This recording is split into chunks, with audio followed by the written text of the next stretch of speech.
The furious ये वो movie है भाई जिसने अभी एक्शन जॉनरा देखने वाली ऑडियंस के बीच तहलका मचा रखा है। इसलिए अगर आपको भी एक्शन मूवी पसंद है तो इसे मिस मत करना। इस मूवी की शुरुआत नवीन और उसकी वाइफ मेटिया से होती है। मेटिया एक इन्वेस्टिगेशन जर्नलिस्ट है जो पिछले कई महीनों से शहर में गायब हो रहे बच्चों के केस की जांच कर रही है। एक बच्चा जो कभी कैफे में उसे फूल दिया करता था अचानक गायब हो चुका है। पुलिस ने उसकी तलाश के लिए कुछ नहीं किया, इसलिए मेटिया ने खुद सच्चाई तक पहुंचने का फैसला किया। इस इन्वेस्टिगेशन की वजह से वो लंबे समय से नवीन से दूर रह रही थी। दोनों के रिश्तों में भी परेशानियां आने लगी थी, लेकिन मेटिया बच्चों को बचाए बिना ये केस छोड़ने के लिए तैयार नहीं थी। अपने सबूतों का पीछा करते हुए मेटिया एक सुनसान वेयर हाउस में पहुंचती है। अंदर उसे एक छोटे बच्चे के चीखने की आवाज सुनाई देती है। वो छिपकर देखती है कि एक आदमी ने एक बच्चे को बांध रखा है और उसे बुरी तरह परेशान कर रहा है। मेटिया तुरंत दरवाजा तोड़कर अंदर घुसती है और उस आदमी पर हमला कर देती है। अब यहाँ पता चलता है कि मेटिया सिर्फ रिपोर्टर ही नहीं, एक अच्छी फाइटर भी है। वो उस बच्चे को छुड़ाकर बाहर भेज देती है और खुद वहाँ मौजूद किडनैपर्स को रोकने लगती है। अकेले होने के बावजूद वो कई लोगों को हरा देती है, लेकिन जैसे ही उसे लगता है कि बच्चा सुरक्षित निकल गया होगा, वही बच्चा अचानक उसके पीछे गिर जाता है। उसके शरीर में एक तीर घुसा हुआ था। सामने टैग नाम का एक खतरनाक शिकारी खड़ा था जो तीर कमान और ब्लेड से लोगों को मारता है। उसके साथ पाकलंग नाम का आदमी भी मौजूद है जो इस किडनैपिंग नेटवर्क के बड़े लोगों में से एक है। मेटिया बच्चे को मारने पर गुस्से में उनकी तरफ बढ़ती है, लेकिन पाकलंग टेग को मेटिया की कहानी खत्म करने का ऑर्डर देता है। टेग उसकी तरफ तीर छोड़ता है और यहीं से कहानी दूसरे मेन कैरेक्टर की तरफ चली जाती है। अब हमें वांग वेई नाम का एक चाइनीज हैंडीमैन दिखाया जाता है। वांग बोल नहीं सकता लेकिन सुन और समझ सकता है। उसका पुराना जीवन क्या था और उसने इतनी खतरनाक फाइटिंग कहां से सीखी, मूवी फिलहाल ये बात छिपा कर रखती है। उसकी जिंदगी में इस समय सबसे जरूरी इंसान उसकी छोटी बेटी रेनी है। रेनी अपनी छुट्टियां बिताने के लिए चाइना से अपने पापा के पास आई हुई थी। कुछ ही दिनों बाद उसे अपनी नानी और स्कूल के पास चाइना लौटना है। उसकी माँ अब इस दुनिया में नहीं है, इसलिए रेनी चाहती है कि उसके पापा भी उसके साथ चाइना लौट आए, लेकिन वांग वहां वापस जाने के लिए तैयार नहीं है। वांग छोटे मोटे रिपेयर और प्लम्बिंग के काम करके अपना घर चलाता है। एक दिन उसे एक दुकान की लीकेज ठीक करने जाना होता है। वो रेनी को घर पर छोड़कर जाने लगता है, लेकिन रेनी भी उसके साथ चलने की जिद करती है। फिर रेनी फोन का कैमरा चालू करके अपना वीडियो बनाने लगती है। वो अपने बारे में बताती है और बार बार अपने पापा को भी कैमरे में आने के लिए बोलती है, लेकिन वांग चुपचाप अपने काम करने लगता है। दुकान का काम खत्म होने ही वाला होता है कि कुछ गुंडे अंदर आ जाते हैं। तो दुकान चलाने वाली बूढ़ी महिला को डराते हैं, सामान तोड़ते हैं और उससे जबरदस्ती पैसे वसूलने लगती है। रेनी ये सब देखकर गुस्सा हो जाती है। वो चाहती है कि उसके पापा उन लोगों को रोके, लेकिन वांग उसका हाथ पकड़कर उसे बाहर ले आती है। वो रेनी को समझाता है कि हर दूसरे इंसान की लड़ाई में पड़ना सही नहीं होता, मगर रेनी का मानना है कि जब सामने गलत हो रहा हो तब चुप रहना भी गलत है। इसके बाद रेनी फिर अपने पापा से चाइना लौटने की बात करती है। वो पूछती है कि जब उन दोनों के पास एक दूसरे के अलावा और कोई नहीं है तो वो अलग अलग क्यों रहे। फिर भी वांग साफ मना कर देता है, तो इस बात से रेनी थोड़ा नाराज हो जाती है। उसी रात नवीन एक छोटी सी दुकान पर बैठा होता है। वहाँ बच्चों को किडनैप करने वाला गैंग का एक आदमी उससे मिलने आता है। नवीन उसके सामने खुद को बहुत बड़े और अमीर बायर्स के लिए काम करने वाला आदमी बताता है। वो कहता है कि हार्बर पर उसके क्लाइंट्स इंतजार कर रहे हैं और उसे एक हफ्ते के अंदर 30 बच्चे चाहिए। गैंग का आदमी इतनी बड़ी गिनती सुनकर चौंक जाता है। नवीन उसे मार्केट रेट से 3 गुना ज्यादा पैसे देने का लालच देता है। साथ ही कहता है कि वो इस डील के बारे में सीधे उसके बॉस से बात करना चाहता है। पैसे देखकर वो आदमी मीटिंग करवाने के लिए तैयार हो जाता है। इसके बाद नवीन अपने कैंपर वैन में लौटता है। वो अपनी शर्ट में लगाई गई छोटा बटन निकलता है जो असल में स्पाई कैमरा था। उसने गैंग के आदमी साथ हुई पूरी बातचीत रिकॉर्ड कर ली थी। अब साफ हो जाता है कि नवीन बच्चों को खरीदना नहीं चाहता। वो गैंग के अंदर घुसकर अपनी गायब पत्नी मेटिया और किडनैप बच्चों को पता लगाने की कोशिश कर रहा है। दूसरी तरफ वांग घर में खाना बना रहा है और रेनी मार्शल आर्ट्स की प्रैक्टिस कर रही है, लेकिन चाइना वाले बात से नाराज रेनी प्रैक्टिस बीच में छोड़ देती है। वांग उसे समझाता है कि सेल्फ डिफेंस सीखना बहुत जरूरी है, क्योंकि उसके पापा हर समय उसकी रक्षा करने के लिए साथ नहीं रह सकते। रेनी जवाब देती है कि वो अभी भी उसके साथ कहाँ रहता है। जब से वो यहाँ आई है उसके पापा अपने काम में ही लगे रहते हैं। इसके बाद रेनी नाराज होकर सोने चली जाती है। वांग वहीं बैठा रहता है। तभी उसकी नजर न्यूज पर पड़ती है जिसमें बताया जा रहा था कि शहर के गरीब इलाकों से लगातार बच्चे गायब हो रहे हैं। इन बच्चों के गायब होने की जांच जर्नलिस्ट मेटिया कर रही थी, लेकिन अब मेटिया भी लापता हो चुकी है। अगले दिन वांग रेनी को हेयर कट करवाने में सैलून लेकर जाता है। वो चाहता है कि मार्शल आर्ट्स की ट्रेनिंग के लिए लिए उसके बाल छोटे कर दिए जाए, लेकिन रेनी इस बार साफ मना कर देती है। वो अपने पापा से कहती है कि असली प्रॉब्लम उसके बाल नहीं है। पहले उसके पापा उसे हर चीज सिखाते थे, उसके साथ समय बिताते थे, लेकिन अब वो उसे ठीक से देखते तक नहीं। रेनी कहती है कि कुंफू सीखने से पहले उसे अपने पापा का प्यार और समय चाहिए। इतना कहकर वो गुस्से में सैलून से बाहर चली जाती है। वांग भी उसके पीछे जाने लगता है, लेकिन सैलून की मालकिन उसे रोक कर कहती है कि उसकी असिस्टेंट रेनी को वापस ले आएगी। बाहर सड़क पर चलते समय रेनी के सामने उसकी उम्र का एक लड़का आता है। वो घबराने का नाटक करते हुए कहता है कि उसकी बहन को किसी गाड़ी ने टक्कर मार दी है और उनके घर में कोई है भी नहीं, तो रेनी उसकी मदद करे। तो रेनी उस लड़के के साथ जाती है। लड़का उसे एक सुनसान गली में खड़े गैरेज ट्रक तक ले जाता है। जैसे ही रेनी ट्रक के पास पहुंचती है, कुछ लोग उसके सिर पर काला थैला डालकर उसे उठा लेते हैं और ट्रक के अंदर फेंक देते हैं। गैंग का वही आदमी भी वहां मौजूद था जिसने नवीन से डील की थी। वो छोटे लड़के को डांटता भी है कि वो सिर्फ एक ही बच्ची को ला पाया। रेनी को बेहोश करके कचरे के थैलों के बीच छिपा दिया जाता है। उधर सैलून के असिस्टेंट वापस आकर वांग को बताती है कि उसे रेनी कहीं नहीं मिली। वांग घबराकर बाहर भागता है। दूर से उसे अपनी बेटी की चीख सुनाई देती है और उसकी नजर वहां से निकल रहे गार्बेज ट्रक पर पड़ती है। पिछली रात की न्यूज और उस छोटे लड़के को ट्रक में चढ़ते देखकर वांग समझ जाता है कि रेनी को इन्हीं लोगों ने उठाया है। ट्रक तेजी से आगे बढ़ता है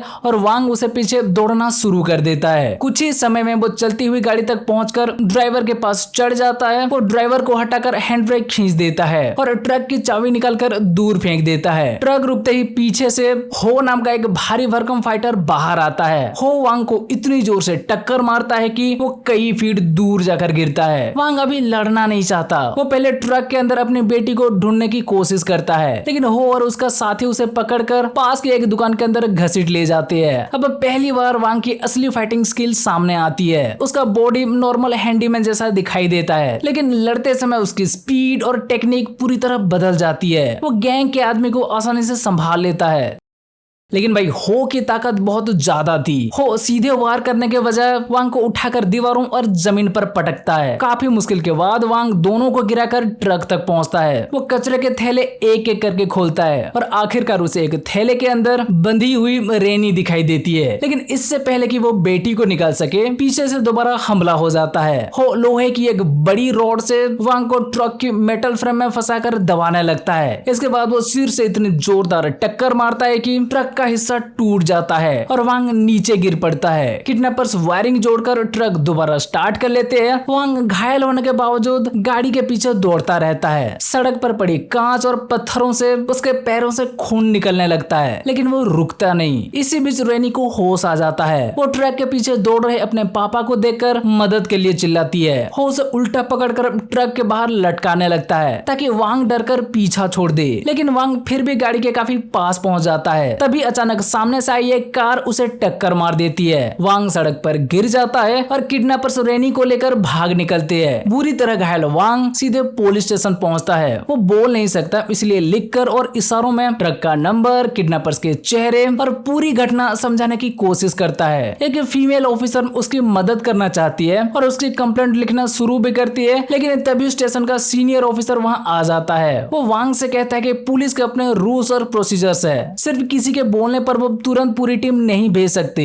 वांग ने ट्रक का नंबर और किडनैपर्स की पहचान तक बता दी थी, फिर भी सीनियर ऑफिसर उसे कंप्लेंट लिखकर घर जाने के लिए कहता है। उसका कहना है कि कोई जानकारी मिलेगी तो पुलिस खुद उसे कांटेक्ट करेगी। स्टेशन से बाहर निकलते समय वांग की नजर मिसिंग बच्चों के एक बोर्ड पर पड़ती है। उस बोर्ड पर बहुत सारे बच्चों की तस्वीरें लगी थी। अब वांग को समझ आ जाता है कि अगर वो पुलिस का इंतजार करता रहा तो जल्दी उस बोर्ड पर रेनी का तस्वीर भी लग जाएगी। उधर रेनी को कई दूसरे बच्चों के साथ एक बेसमेंट में बंद कर दिया जाता है। उसे फंसाने वाला छोटा लड़का ऊपर के दरवाजे से इन्हें देखकर भाग जाता है। रेनी उसे देखते ही समझ जाती है कि उसने जानबूझकर उसे किडनैपर्स के पास पहुंचाया था। वांग घर लौटता है। उसके सिर, शरीर और पैरों पर गहरे घाव थे। वो फ्रिज से बर्फ निकालकर अपने घाव पर लगाता है। दर्द कम होते ही अपनी पुरानी फाइटिंग वाली ड्रेस और मजबूत जूते निकालता है। ट्रक के अंदर उसे एक अंडरग्राउंड फाइट क्लब से जुड़ी कुछ पर्चियां मिली थी। उसे लगता है कि गैंग के लोगों तक पहुंचने का अगला रास्ता वही क्लब हो सकता है। वांग एक बैग में अपना हथौड़ा रखता है और अकेला फाइट क्लब के लिए निकल जाता है। उधर नवीन की मीटिंग भी उसी क्लब में रखी गई थी। क्लब के अंदर एक बड़े रिंग में फाइटिंग चल रही थी और चारों तरफ बैठे लोग फाइटर्स पर पैसे लगा रहे थे। नवीन सिक्योरिटी चेक से निकलकर अंदर पहुंचता है, जहां उसकी मुलाकात काउबॉय जैसे टोपी पहने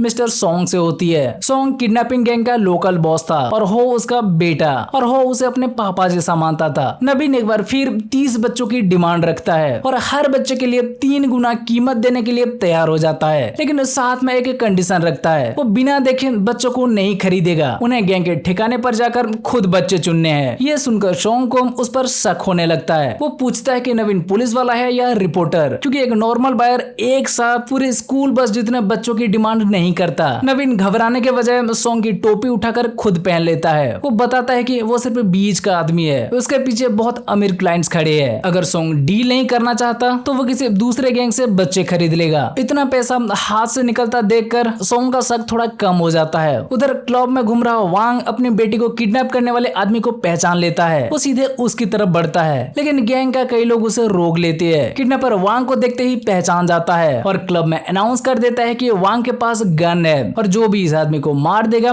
उसे बहुत पैसे मिलेंगे। इसके बाद पूरा क्लब वांग के खिलाफ हो जाता है, लेकिन इस बार वांग अपनी बेटी को खोने के गुस्से में पूरी ताकत से लड़ रहा था। वो क्लब के गार्ड्स, फाइटर्स और हथियारबंद गुंडों को एक एक करके गिराता चला जाता है। उसके हाथ में जो भी चीज आती है वही वेपन बन जाती है। आखिरकार वो अपने बैग से हथौड़ा निकालकर सामने आने वाले लोगों के हाथ, पैर और घुटने तोड़ना शुरू कर देता है। अंदर बैठा सोंग बाहर का शोर सुनता है। उसे पता चलता है कि नीचे किसी के पास गन है, तो उसे लगता है कि नवीन का साथी क्लब पर हमला कर रहा है। वो अपने आदमियों को नवीन को मारने का ऑर्डर देता है, लेकिन नवीन भी एक ट्रेंड फाइटर था। एक तरफ वांग और दूसरी तरफ नवीन दोनों गैंग के लोगों से लड़ते हुए आगे बढ़ने लगते हैं। लड़ाई के दौरान किडनैपर ऊपरी मंजिल से नीचे रिंग में गिर जाता है। वांग जब नवीन को उसके पास देखता है तो उसे लगता है कि शायद नवीन भी इसी गैंग का हिस्सा है। नवीन कंप्यूटर रूम तक पहुंचकर गैंग का सारा डाटा एक पेन ड्राइव में कॉपी करने लगता है। तभी वांग वहां पहुंचकर उस पर हमला कर देता है। नवीन भी वांग को सोंग का आदमी समझता है। वांग बोल नहीं सकता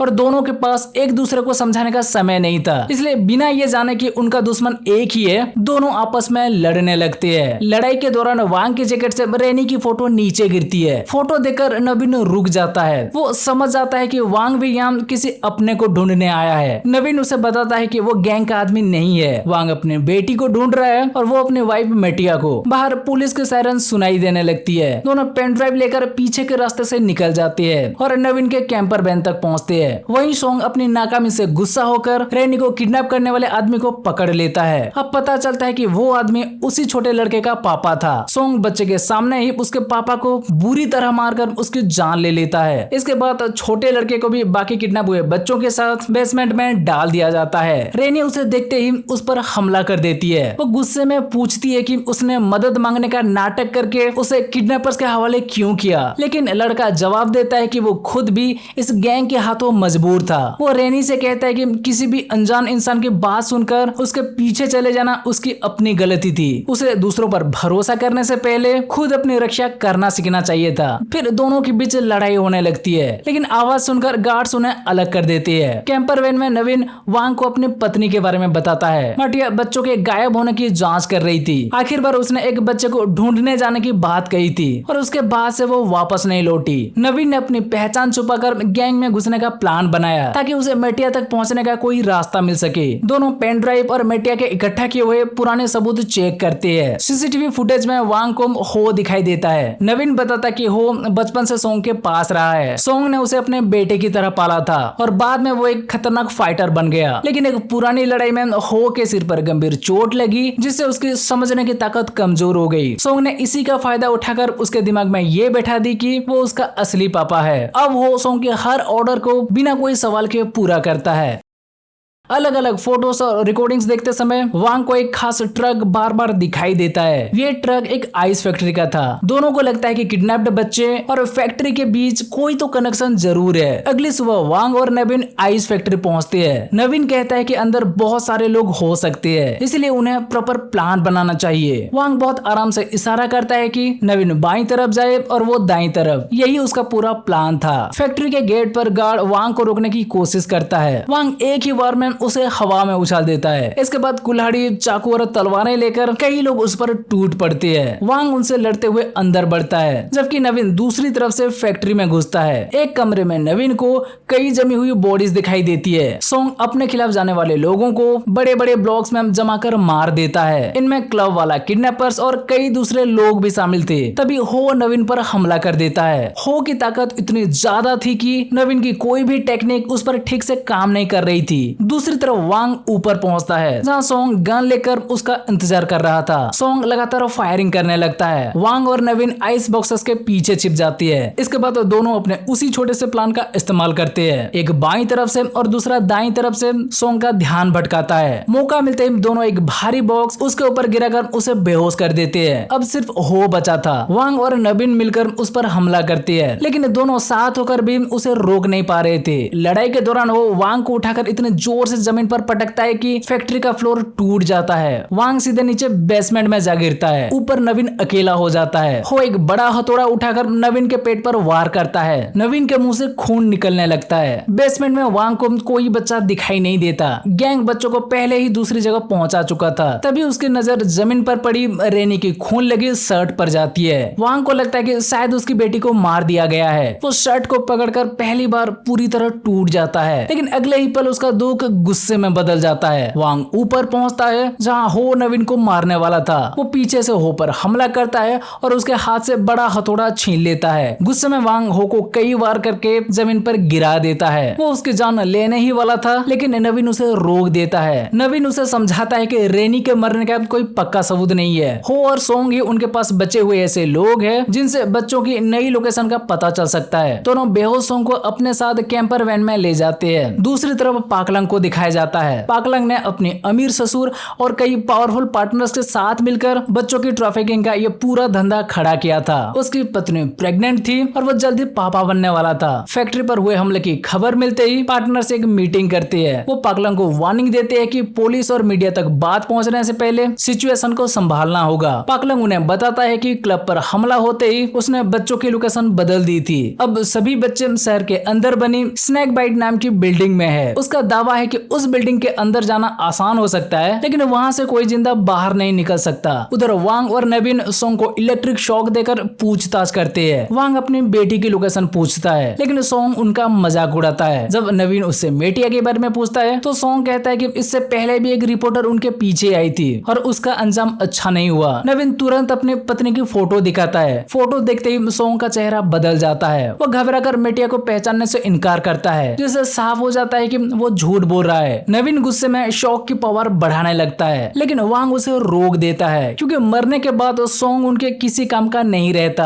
आखिरकार सोंग बच्चों की लोकेशन बता देता है। वो कहता है कि सभी बच्चे स्नैक बाइट बिल्डिंग में है, मगर वहां से उन्हें जिंदा निकलना लगभग नामुमकिन है। लोकेशन मिलने के बाद दोनों अपने वादे के मुताबिक सोंग को छोड़ देते हैं। उधर स्नैक बाइट बिल्डिंग के अंदर रेनी और बाकी बच्चे एक बंद कमरे में मौजूद थे। बाहर निकलने का एक छोटा रास्ता था, लेकिन उसके आगे लोहे की सलाखें लगी थी। रेनी धातु का एक टुकड़ा लेकर सलाखें काटने की कोशिश करती है। छोटा लड़का उसे रोकता है। वो अपने पैर पर बना पुराना निशान दिखाता है। वो बताता है कि इससे पहले उसने भी यहाँ से भागने की कोशिश की थी। पकड़े जाने पर गैंग ने उसके पैर पर निशान बना दिया और बुरी तरह सजा दी, लेकिन रेनी हार मानने के लिए तैयार नहीं थी। तभी एक गार्ड कमरे में आती है तो रेनी अपने पास छिपाया मेटल ब्लेड निकालकर उसके चेहरे और गर्दन पर वार कर देती है। गार्ड नीचे गिर जाता है और रेनी बाकी बच्चों को लेकर वहां से भागना शुरू कर देती है। दूसरी तरफ छोड़े जाने के बाद सोंग अपना सामान पैक करके शहर से भागने की कोशिश करता है, लेकिन बाहर निकलने से पहले एक तीर उसके पैर में आकर लगता है। सामने टैग खड़ा था। टैग उसे बताता है कि गैंग के रूल्स तोड़ने की सजा सिर्फ मौत है। सोंग ने अपनी जान बचाने के लिए स्नैक बाइट बिल्डिंग की लोकेशन बता दी थी। इसके बाद टैग सोंग को मार देता है। वो भी घायल हालत में फैक्ट्री से बाहर निकलता है और अपने पापा की तरह मानने वाले सोंग की बॉडी देख लेता है। तीरों को देखकर उसे लगता है कि पाकलंग और टैग ने मिलकर उसके पापा को मार दिया है। अब हो भी बदला लेने के लिए उनके पीछे निकल पड़ता है। वांग और नवीन स्नैक बाइट बिल्डिंग में पहुंचते हैं। दोनों छिपते हुए अंदर घुसने लगते हैं। नवीन को भरोसा था कि करप्ट पुलिस उनकी मदद नहीं करेगी, इसलिए वो मटे के सोशल मीडिया अकाउंट से लाइव वीडियो शुरू कर देता है। वो लाइव में बताता कि शहर के गायब बच्चे स्नैक बाइट बिल्डिंग में बंद है। वो लोगों और न्यूज चैनल से मदद मांगता है और फोन को चालू रख के अपने पॉकेट में रख लेता है। इससे अंदर हो रही सारी घटना लाइव दिखाई दिखाई देने लगती है। रेनी और बाकी बच्चे भागने की कोशिश कर रहे थे, लेकिन गार्ड्स उन्हें एक एक करके पकड़ने लगते हैं। जब कुछ लोग रेनी को घेर लेते हैं, तभी वांग वहां पहुंच जाता है। वो सामने मौजूद सभी लोगों को गिराकर अपनी बेटी को बचा लेता है। वांग रेनी को लेकर तुरंत बाहर जाना चाहता है, लेकिन रेनी जाने से इनकार कर देती है। वो कहती है कि यहाँ सिर्फ वही नहीं, बहुत सारे बच्चे फंसे हुए हैं, वो बाकी बच्चों को ऐसे ही छोड़कर नहीं जा सकती। नवीन वांग से कहता है कि उसने अपने बेटी को ढूंढ लिया है, अब वो रेनी को लेकर सुरक्षित बाहर निकल जाए और बाकी बच्चों की जिम्मेदारी उस पर छोड़ दी। वांग मजबूरी में रेनी को लेकर बाहर की तरफ जाने लगता है। उधर लाइव वीडियो पूरे शहर में फैल चुका था। जिन परिवारों के बच्चे गायब हुए थे, वो लोग स्नैक बाइट बिल्डिंग के बाहर इकट्ठा होने लगते हैं। फीमेल पुलिस ऑफिसर भी अपनी टीम के साथ वहां पहुंचती है, लेकिन करप्ट सीनियर ऑफिसर पुलिस को अंदर जाने से वो रोक देता है। वो आम लोगों को भी बिल्डिंग से दूर रहने के लिए कहता है। तभी पागलंग के सैकड़ों हथियारबंद आदमी वहां पहुंचते हैं। सीनियर ऑफिसर पुलिस को उन्हें रोकने नहीं देता, वो गैंग के लोगों को अंदर जाने देता है, लेकिन अपने बच्चों को बचाने आए परिवारों को रोकता रहता है। अब फीमेल ऑफिसर को भी समझ आ जाता है कि उसका सीनियर गैंग से मिला हुआ है। बाहर निकल चुका वांग बाइक लेकर जाने वाला होता है, लेकिन उसकी नजर हथियारों के साथ बिल्डिंग में घुस रहे सैकड़ों लोगों पर पड़ती है। उसे समझ आता है कि नवीन अकेला अंदर बच नहीं पाएगा। वांग के पास अपनी बेटी को लेकर सुरक्षित जाने का मौका था, लेकिन वो उन बच्चों को मरने के लिए छोड़ नहीं सकता था। वो बाइक वापस घुमाता है और रेनी को पीछे बैठाकर बिल्डिंग के अंदर चला जाता है। रेनी के हाथ में लकड़ी का डंडा था। वांग बाइक को गुंडों के पीछे दौड़ाता है और रेनी पीछे से डंडे से उन्हें मारती जाती है। नवीन वांग को वापस देकर खुश हो जाता है। दोनों मिलकर बाकी बच्चों को छुड़ाते हैं। छोटा लड़का रेनी से पूछता है कि वो उसे बचाने के लिए क्यों आया, जबकि उसका अपना कोई परिवार नहीं है। रेनी जवाब देती है कि परिवार ना सही, लेकिन अब उसका एक दोस्त जरूर है। सभी बच्चों को बिल्डिंग की ऊपरी मंजिल पर ले जाया जाता है। नीचे और पीछे से हथियारबंद गुंडे उनकी तरफ बढ़ रहे थे। वांग और नवीन एक छोटे से वुडन बोर्ड के सहारे दरवाजे पर खड़े होकर उन सभी को रोकने लगते हैं। ऊपर से नीचे जाने का कोई रास्ता नहीं था। बच्चे कई बेडशीट को आपस में बांधकर उनकी एक लंबी रस्सी बनाते हैं। एक एक करके बच्चे उसी रस्सी के सहारे नीचे उतरना शुरू कर देते हैं। फीमेल पुलिस ऑफिसर अब सीनियर की बात मानने से इनकार कर देती है। वो अपनी टीम को लेकर बिल्डिंग के अंदर घुस जाती है। आखिर में छोटा लड़का रेनी को नीचे उतार रहा होता है, तभी बेडशीट बीच से फट जाती है और रेनी इतनी ऊंचाई से नीचे गिरने लगती है। लेकिन नीचे मौजूद पुलिस और लोग एक बड़ा कपड़ा फैलाकर उसे सुरक्षित पकड़ लेते हैं। अब छोटा लड़का ऊपर अकेला बचा था। एक गुंडा उसे पकड़कर नीचे फेंकने ही वाला होता है कि पुलिस समय पर पहुंचकर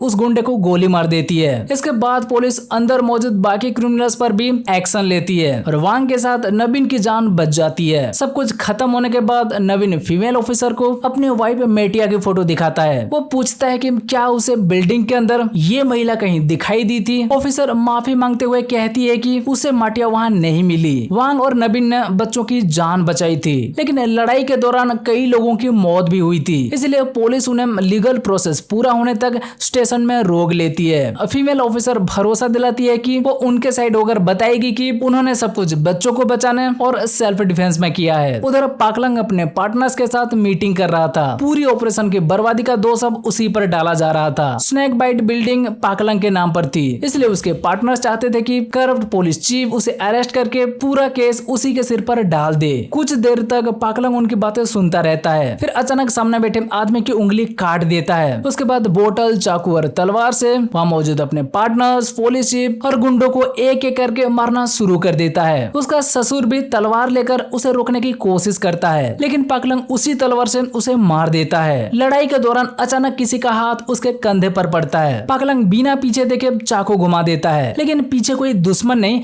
उसकी प्रेग्नेंट वाइफ खड़ी थी। चाकू उसके पेट में लग जाता है। पाकलंग उसे बचाने की कोशिश करता है, लेकिन उसकी वाइफ और होने वाला बच्चा दोनों मर जाते हैं। अपनी गलती मानने के बजाय पाकलंग इसका जिम्मेदार वांग और नवीन को मान लेता है। उसका मानना था कि अगर वो दोनों उसके ऑपरेशन में दखल नहीं देते तो उसका परिवार जिंदा होता। अब वो टैग के साथ दोनों से बदला लेने पुलिस स्टेशन पहुंचता है। बाहर तेज बारिश हो रही थी। टैग छिपकर पुलिस स्टेशन में घुसता है और बाहर मौजूद पुलिस ऑफिसर को एक एक करके मारना शुरू कर देता है। इसके बाद स्टेशन की बिजली काट दी जाती है। एक कांस्टेबल नीचे जाकर चेक करता है, लेकिन टैग ब्लेड से उसका शरीर घायल करके उसके सीने में तीर मार देता है। फीमेल ऑफिसर आवाज सुनकर गन लेकर बाहर आती है। कुछ समय के लिए वो टैग को गन पॉइंट पर पकड़ भी लेती है, लेकिन तभी साइड से पाकलंग एक नोकीला चीज फेंकता है जो उसकी गर्दन में लग जाती है। ऑफिसर वहीं गिर जाती है। सेल्स के रखवाली करने वाला गार्ड्स भी फायरिंग की आवाज सुनकर ऊपर भागता है। जल्दबाजी में सेल की चाबी नीचे गिर जाती है। वांग समझ आता है कि बाहर कुछ गलत हो रहा है। वो सेल से हाथ बाहर निकालकर किसी तरह चाबी उठा लेता है। वांग और नवीन सेल से निकलकर रेनी को ढूंढते हुए ऑफिसर के कमरे में पहुंचते हैं। रेनी और छोटा लड़का ब्लेड के नीचे छिपे हुए थे, लेकिन इससे पहले कि वो लोग बाहर निकल सके पाकलंग और टेक उन्हें घेर लेते हैं। पाकलंग कहता है कि उसकी पत्नी और होने वाला बच्चा मर चुके हैं। जिस तरह उसने अपना बच्चा खोया है उसी तरह आज वांग भी अपनी बेटी को खोएगा। नवीन पाकलंग पर हमला करता है और वांग टेक के खिलाफ लड़ने लगता है। लड़ाई के दौरान टेक एक तीर रेनी के पैर में मार देता है। रेनी और छोटा लड़का जान बचाकर ऊपर के मंजिल की तरफ भागते हैं। नवीन एक अच्छा फाइटर था, लेकिन पाकलंग उससे ज्यादा ब्रूटल और अलग तरीके से लड़ रहा था। कुछ ही देर में नवीन के शरीर पर कई गहरे घाव हो जाते हैं। उसी बीच हो भी पुलिस स्टेशन पहुंच जाता है। उसे लगता है कि उसके पापा की मौत के लिए पाकलंग, टेक, वांग और नवीन सभी जिम्मेदार है, इसलिए वो किसी एक साइड से नहीं वहाँ मौजूद हर आदमी के खिलाफ लड़ना शुरू कर देता है। अब 5 अलग अलग तरह के फाइटर्स एक ही जगह पर एक दूसरे से लड़ रहे थे। एक तरफ वांग, नवीन, पाकलंग और टेक थे, तो दूसरी तरफ गुस्से से पागल हो चुका होम हर किसी पर हमला कर रहा था। लड़ाई के दौरान टेक नवीन के पेट में तलवार घुसा देता है। वार लगते ही टेक के हाथ में बंधे कई रिंग्स और मोती टूटकर जमीन पर गिर जाते हैं। उनमें एक छोटी वेडिंग रिंग भी थी। नवीन उसे देखते ही पहचान जाता है, वो माटिया की अंगूठी थी। टेक अंगूठी उठाकर बताता है कि माटिया को उसी ने मारा था।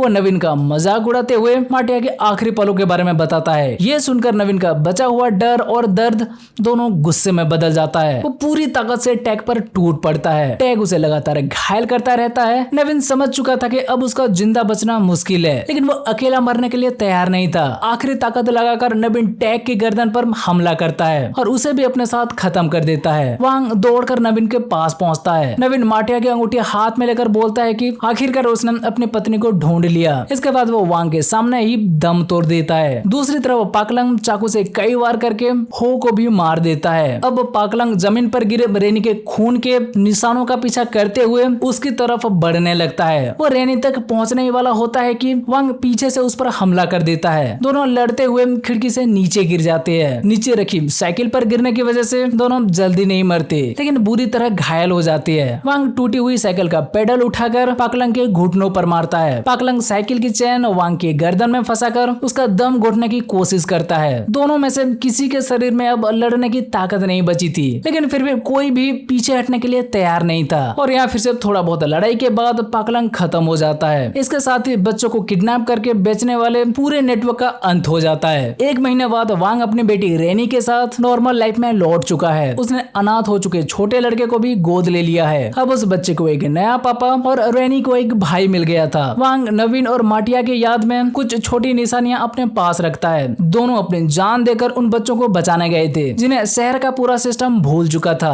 आखिर में रेनी अपने पापा से उसकी पुरानी जिंदगी और अपनी माँ की कहानी सुनने के लिए कहती है। वांग उसके पास बैठता है और इशारों में अपनी कहानी बताना शुरू करता है। मूवी यहाँ वांग के पास्ट को पूरी तरह रिवील नहीं करती। वो पहले कौन था, उसने इतनी खतरनाक फाइटिंग कैसे सीखी और चाइना वापस जाने से क्यों बच रहा था, इन सवालों के जवाब अभी बाकी है। कहानी की शुरुआत में वांग रेनी से कहता है कि किसी दूसरे की मुसीबत में नहीं पड़ना चाहिए, लेकिन आखिर में अपनी बेटी को बचाने के बाद भी वो बाकी बच्चों और नवीन की मदद करने के लिए वापस लौटता है। मूवी यही बताती है कि गलत देखकर चुप रहना भी उस गलत काम को ताकत देता है और परिवार हमेशा सिर्फ खून के रिश्ते से नहीं बनता। कभी कभी किसी को बचाने के लिए साथ लड़ी गई लड़ाई भी अनजान लोगों को अपना बना देती है। ठीक है, तो भाई बस ये था द फ्यूरियस मूवी का पूरी कहानी। अब अगर आपको ये वीडियो अच्छी लगी हो तो वीडियो को लाइक, शेयर और चैनल को सब्सक्राइब कर दो। चलो फिर मिलते हैं अगले वीडियो में। बाय।